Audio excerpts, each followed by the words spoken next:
ఉంటామని. అవును ప్రియులారా, ఈరోజు మారిన మన జీవితం ఏదైతే ఉందో అది ఇతరులకి సువార్తను ప్రకటిస్తుంది. ఈ విషయం తెలుసా మాకు? అవును. పౌలు భక్తుడి జీవితంలో అతను మునుపటి జీవితం ఎలాగుండేది? తన మునుపటి జీవితంతో ఎవరికన్నా సువార్త ప్రకటించగలడా? లేదు. మునుపటి జీవితంతో ఎవరినన్నా మార్చగలడా? లేదు. మునుపటి జీవితంతో ఏదన్నా నీతి మాటలు, నీతి బోధ చేస్తే ఎవరైనా వింటారా? వినరు. మరి పౌలు అంతమందికి లేఖనాలు ఎలా రాశాడు? పౌలు భక్తుడు అంతమందిని దేవునిలోకి ఎలా మార్చాడు? పౌలు భక్తుడు దేవుని శక్తిని అంత అధికముగా ఎలా పొందుకోగలిగాడు? పౌలు భక్తుడు అనేక సంఘాలకి మాధ్యమంగా ఎలా మారాడు?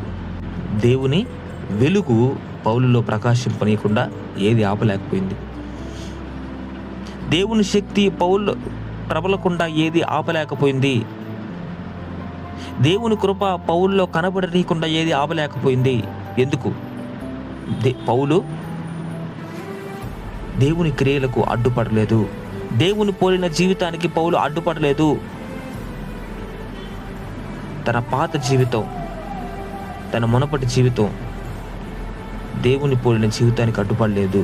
ఈరోజు మనలో చాలామంది చెప్పేటువంటి మాట ఏంటంటే, దేవునిలోకి మేము వచ్చామన్నా కానీ మా గతం మమ్మల్ని హింసిస్తుంది, మా గతం మమ్మల్ని బాధిస్తుంది.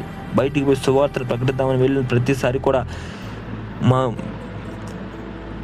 మేము మారలేదు, దేవుని వాక్యాన్ని ఎలా ప్రకటిస్తాము అని చెప్పి మమ్మల్ని హేళన చేస్తున్నారు, మమ్మల్ని ఎగతాళి చేస్తున్నారు, మమ్మల్ని తిడుతున్నారన్నా ఏం చేయాలి? మనం ఏం చేయబడలేదు ప్రియులారా. మారిన మన జీవితం ఏదైతే ఉందో అదే సువార్తను ప్రకటిస్తుంది. క్రీస్తుని పోలిన జీవితం ఏదైతే ఉందో అదే సువార్తను ప్రకటిస్తుంది. అదే మన తండ్రిని మహిమపరచబడడానికి వెలుగుగా ఉంటుంది. ఆ జీవితం మనం మారి జీవిస్తున్నామా? క్రీస్తుని పోలిన జీవితం మనం జీవించగలుగుతున్నామా? దేవుని పోలిన జీవితం ఇంకా గొప్పగా జీవించడానికి ఎదగాలి. మనం 1 గంటలో దేవుని పోలిన జీవితం జీవించాలంటే కుదరదు. యేసయ్య లాంటి జీవితం 1 క్షణంలో జీవించాలంటే కుదరదు. యేసయ్య చేసిన క్రియలు 1 క్షణంలో చేయాలంటే కుదరదు. యేసయ్య చెప్పినటువంటి బోధ 1 క్షణంలో చేయాలంటే కుదరదు. యేసయ్య నడిచిన నడత మన జీవితంలో నడవాలి అంటే తొందరగా కుదరదు. చాలా దెబ్బలు తినాలి, చాలా ఆటుపోట్లు ఎదుర్కోవాలి. ఎదుర్కొన్న ప్రతి ఒక్కటి కూడా మనకు పాఠంగా నిలబడుతుంది. ఆ పాఠాలే